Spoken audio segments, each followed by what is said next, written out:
Public speaking is a risk, so is romance. I'm going to stack my stresses and tell a love story.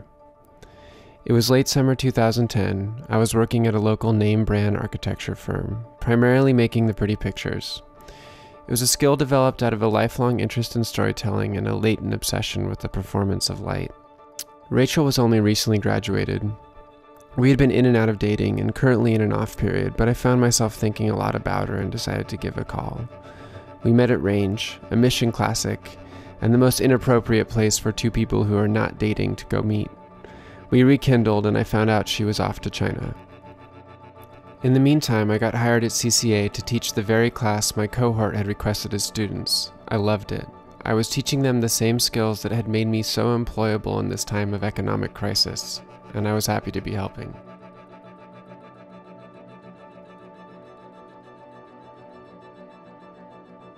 The man who brought Rachael to China was, and is, pretty eccentric and very rich.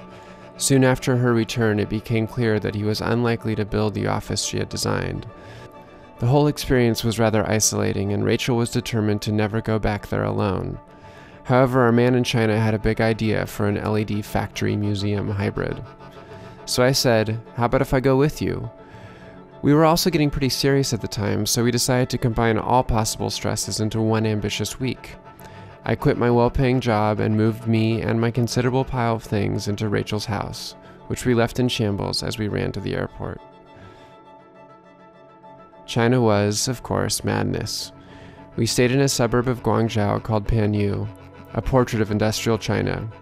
We went straight to the China you might imagine while peeling the Made In sticker off the bottom of a new desk lamp. The client's minions introduced us to the site, a cookie-cutter tower in a field of duplicate buildings. We measured the existing concrete structure while attempting to communicate with a gentleman who was either the client's drinking buddy or a general contractor, through a translator that maintained a shockingly ironic cadence for someone in a totalitarian economy. The whole project seemed equally ridiculous and totally plausible. There are many stories of people getting screwed, stolen from, etc. while working in China.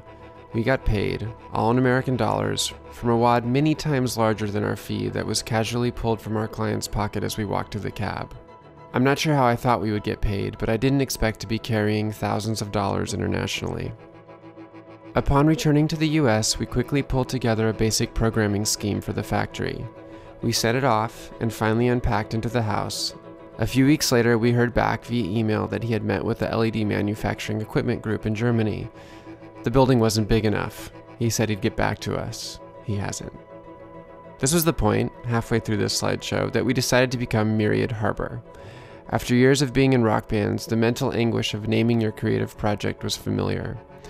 We knew that the name had to embrace the multiple avenues of design we hoped to pursue, and a collaborative ethos.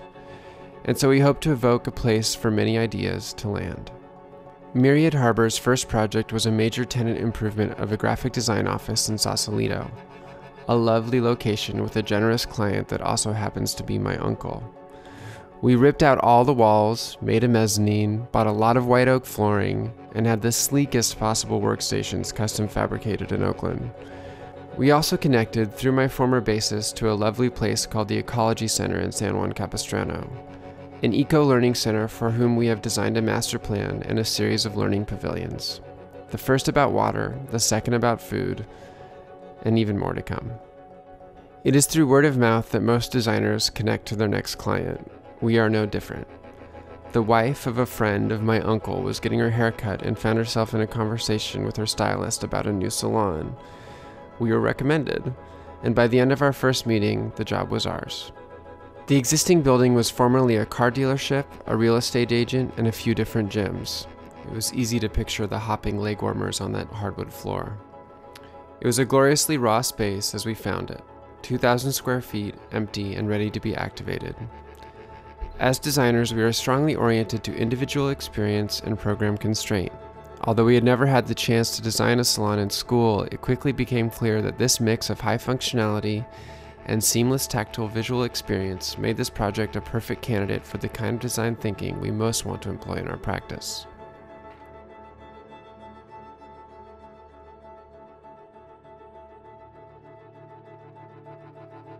We knew we wanted to break up the room with the fewest possible moves and absolutely maintain the sense of volume. After working through a variety of schemes, we isolated the dressing rooms, reception, and storage into a sliced and extended pod that addressed both entrances. We linked the 12 styling stations into a single spine. A quick Google image search confirms what you may have already assumed. Hairstyling stations are very ugly and strangely expensive. We took the rather nuanced set of performance standards provided by the client and developed a bespoke piece of furniture that would provide the right amount of mirror, the proper access to tools, and the right amount of power. We worked with Gizmo, an exhibition furniture fabricator in Bayshore, to produce the styling stations. Hair salons are high-voltage environments. We were very lucky to find a fabricator that could not only build beautiful laminated cabinets, but also calculate the voltage of multiple pro-grade blow dryers running at once.